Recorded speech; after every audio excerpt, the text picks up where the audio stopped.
सत्तारूढ़ भारतीय जनता पार्टी ने साल 2023 के अंत में होने वाले विधानसभा चुनावों की तैयारी शुरू कर दी है।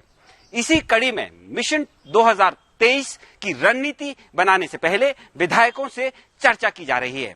मुख्यमंत्री शिवराज सिंह चौहान, मध्य प्रदेश भारतीय जनता पार्टी के अध्यक्ष वीडी शर्मा, भारतीय जनता पार्टी के राष्ट्रीय सह संगठन महामंत्री शिव प्रकाश समेत भारतीय जनता पार्टी के प्रदेश प्रभारी पी मुरलीधर राव विधायकों से सीधे 1-to-1 चर्चा कर रहे हैं। सभी विधायकों से उनके द्वारा किए गए कामों के बारे में पूछा जा रहा है। मध्य प्रदेश में होने वाले पंचायत और विधानसभा चुनावों में भारतीय जनता पार्टी की जीत की संभावनाओं के बारे में भी चर्चा की जा रही है और साथ ही साथ विधायकों से उनकी समस्याओं के बारे में भी पूछा जा रहा है। सूत्रों की यदि माने तो भारतीय जनता पार्टी के विधायकों ने अपनी लीडरशिप से ब्यूरोक्रेसी की शिकायत की है। कई विधायकों ने तो यहां तक कह दिया है कि स्थानीय कलेक्टर उनके फोन तक नहीं उठाते हैं। तो क्या है हकीकत?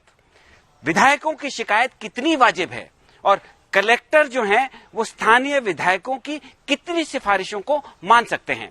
इन सभी सवालों पर चर्चा करने के लिए थोड़ी देर में हमारे साथ मौजूद होंगे सीनियर जर्नलिस्ट अरुण दीक्षित। लेकिन उससे पहले एक नजर मध्य प्रदेश की बाकी अहम खबरों पर।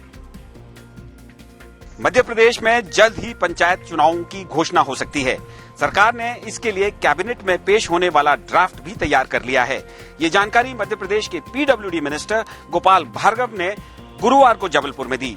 पंचायत चुनाव 2014 के परिसीमन के आधार पर ही करवाए जाएंगे और इसके लिए राज्य निर्वाचन आयोग वोटर्स लिस्ट भी तैयार करवा रहा है। गौरतलब है कि सरकार ने 2019 में तत्कालीन कांग्रेस सरकार द्वारा करवाए गए परिसीमन के तहत बनाई गई 1200 नई पंचायतों को भी निरस्त कर दिया है।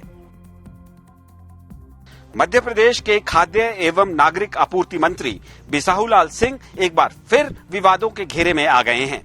मंत्री जी ने इस बार एक सम्मान समारोह में ठाकुरों पर निशाना साधते हुए कहा कि ठाकुर अपनी महिलाओं को घर में कैद कर हमारी महिलाओं से घर का काम कराते हैं। इतना ही नहीं, बिसाहुलाल ने ये तक कह डाला कि ठाकुरों की महिलाओं को घर से निकालकर काम करवाओ ताकि समाज में समानता आ सके। अशोकनगर जिले के मुंगावली थाने में पदस्थ एक प्रधान आरक्षक ने थाना परिसर के अंदर पेड़ से फंदा लगाकर आत्महत्या कर ली। मामला बुधवार और गुरुवार की दरमियानी रात का है। गुरुवार सुबह एएसआई कांता प्रसाद ने मृतक प्रधान आरक्षक दलपत सिंह को पेड़ से लटका हुआ देखा, जिसके बाद वरिष्ठ पुलिस अधिकारियों को सूचित किया गया। आत्महत्या करने का कारण फिलहाल स्पष्ट नहीं हुआ है। बुधवार और गुरुवार की दरमियानी रात को सतना जिले के मैहर थाना क्षेत्र में एक दर्दनाक सड़क हादसे में एक ही परिवार के 4 लोगों की मौत हो गई। सतना मैहर स्टेट हाईवे पर कार और ट्रक के बीच में हुए इस हेड ऑन कोलिजन में जामताल के निवासी सत्यप्रकाश उपाध्याय, उनकी पत्नी मेनका, 8 वर्षीय बेटी ईशानी की मौके पर ही मौत हो गई, जबकि हादसे में गंभीर रूप से घायल 10 वर्ष के बेटे स्नेह ने हॉस्पिटल के रास्ते में दम तोड़ दिया। और अब बारी साल 2023 के अंत में होने वाले मध्य प्रदेश के विधानसभा चुनावों के लिए भारतीय जनता पार्टी की तैयारियों की। हमारे साथ इस समय मौजूद है senior journalist mister Arun Dikshit. Sir, आपका स्वागत है एमपी तक पर। सर, बीजेपी विधायकों से 1-to-1 चर्चा कर रही है, उनकी लीडरशिप फीडबैक ले रही है, उनसे पूछ रही है कि उन्होंने क्या क्या काम किया, लेकिन साथ ही साथ उनसे ये भी पूछ रही है कि उनकी समस्याएं क्या है। तो एक बात जो सामने आई है वो ये है कि अधिकांश विधायक ये कह रहे हैं कि ब्यूरोक्रेट्स उनकी बातें सुनते नहीं है, कोई ब्यूरोक्रेट जो है फोन तक नहीं उठाते। तो मेरा सवाल आपसे ये है कि ये जो शिकायतें ये विधायक लोग कर रहे हैं ये कितनी वाजिब है और क्या कलेक्टर्स विधायकों की सभी सिफारिशें मानने के लिए बाध्य हैं? दरअसल बड़ी समस्या बीजेपी के साथ आज की तारीख में ये है क्योंकि जो सरकार है ये उनकी चुनी हुई सरकार नहीं है। ये सरकार वोट की नहीं, नोट की सरकार है। इस वजह से जो बदलाव आया है, क्योंकि वो विधायक जो अब कांग्रेस से आके भाजपा में शामिल होके मंत्री बने हैं या जो सरकार चला रहे हैं, उनकी समस्या, सबसे बड़ी समस्या ये है कि हर कोई ये चाहता है, अनसर्टेनिटी है, अगले बार टिकट मिलेगा कि नहीं मिलेगा। इसलिए वो अपनी जितनी समस्याएं हैं उनको सबको कलेक्टर के जरिए, कोई कलेक्टर हर चीज के लिए रिस्पॉन्सिबल है। कलेक्टर सब कुछ नहीं कर सकता, जायज और नाजायज मांगों पर कलेक्टर सरेंडर नहीं कर सकते जो अच्छे कलेक्टर है।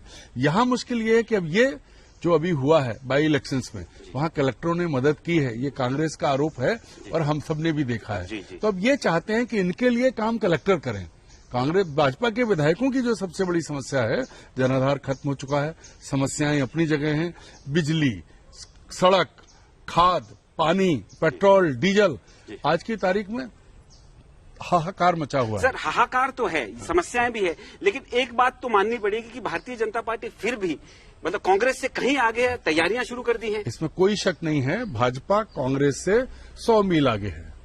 कांग्रेस में अभी तक यही समझ में नहीं आ रहा है कि कौन नेता है और कौन करेगा। कहने को कमलनाथ कांग्रेस के अध्यक्ष हैं, लेकिन वो भी असहाय और बेबस है। लेकिन भाजपा में संगठन है, संघ है और टीम है। संगठन आज क्लास ले रहा है, तो उसकी चिंता यही है कि हम जो 2018 में हुआ वो 23 में ना हो, इसकी तैयारी है। और कांग्रेस की हालत यह है कि वो अभी तक खुद को समेट नहीं पा रहे हैं, एकजुट नहीं हो पा रहे हैं, जो बेसिक चीजें हैं उन पर काम नहीं कर पा रहे हैं, उनके लोग आज भी टूट रहे हैं। तो सर, समस्याओं का आंकलन तो भारतीय जनता पार्टी कर रही है और समय भी लगभग 1.5-2 साल का है, तो बीजेपी उसमें कोई करेक्टिव मेजर्स भी ले सकती है। और जैसा आप कह रहे हैं कि भाई उनका जनाधार खो रहा है, तो ये जो 1.5-2 साल बचे, इसमें क्या करेक्टिव मेजर्स काम आएंगे? यही कवायद जो है, मीटिंग्स की कवायद मिनिस्टर्स के साथ और एमएलए के साथ, उसका मतलब यही है कि जो गलती पहले हुई उसको ठीक करके लोगों का विश्वास जीता जाए। और यही वजह है कि आप देखिए, भीलों के आदिवासियों के बीच में कार्यक्रम चल रहे हैं और तमाम लगातार जो घोषणाएं पिछले दिनों हुई हैं, इतना बड़ा प्रदर्शन हुआ, समारोह मनाया गया, मोदी जी आए, उसके बाद अभी टंटिया भील का हुआ है आज। तो ये जो स्थिति है, ये सिर्फ और सिर्फ सरकार का वो डर, पार्टी का वो डर जो 2018 में उनका डर नहीं था, उसमें वो हारे।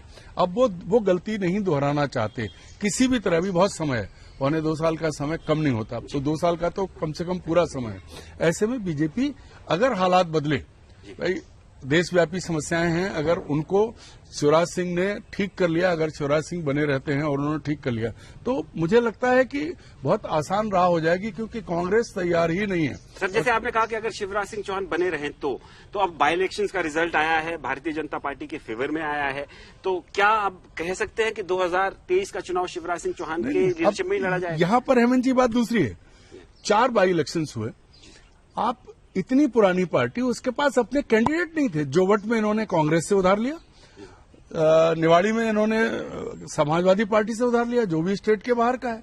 तो संकट तो है भाजपा में। लेकिन सर, एक संकट का जो ये समाधान ढूंढ रहे हैं, ये जो जोबट फॉर्मूला है कि आप जो है अगर जीतने की स्थिति में नहीं है तो ऐसे किसी कैंडिडेट को ले आइए जो 4-5 हजार वोट अपने साथ लाता हो। तो क्या भविष्य में भी ऐसी सेंधमारी कांग्रेस पार्टी में फिर से हो सकती है? वो करेंगे, लेकिन उसका खामियाजा पार्टी के भीतर से इन्हें उठाना पड़ेगा। आज की तारीख में आपने देखा होगा, पिछले दिनों कुछ नेताओं के बयान, सांकेतिक बयान आए थे। वो अंदर जो असंतोष पनप रहा है कि हम जिंदगी भर दरी बिछाते रहे और आखिरी समय में एक आदमी आया और वो हमारा नेता बन गया। आज मध्य प्रदेश में सबसे बड़ा गुस्सा भाजपा के पुराने काडर में, और जो 50 साल से ऊपर का है। आप नोट कीजिए, 45 से 50 का ऊपर का जो कार्यकर्ता या पदाधिकारी हैं, उनका भविष्य चौपट हो चुका है। तो अगर भाजपा बाहर से लाके जीतने की कोशिश करेगी तो उसको अपना घर बहुत पहले ठीक करना पड़ेगा, और जिसमें बहुत बुरी स्थिति है, अंदर बहुत कलह है। तो भारतीय जनता पार्टी के अंदर भले ही बहुत कलह हो, लेकिन भारतीय जनता पार्टी ने एक लीड तो जरूर ले ली है, क्योंकि भारतीय जनता पार्टी की टॉप लीडरशिप अपने विधायकों से सीधे 1-to-1 चर्चा करके फीडबैक ले रहा है। एमपी राउंड अप में आज सिर्फ इतना ही। कल फिर मुलाकात होगी, तब तक के लिए थैंक यू, गुड बाय।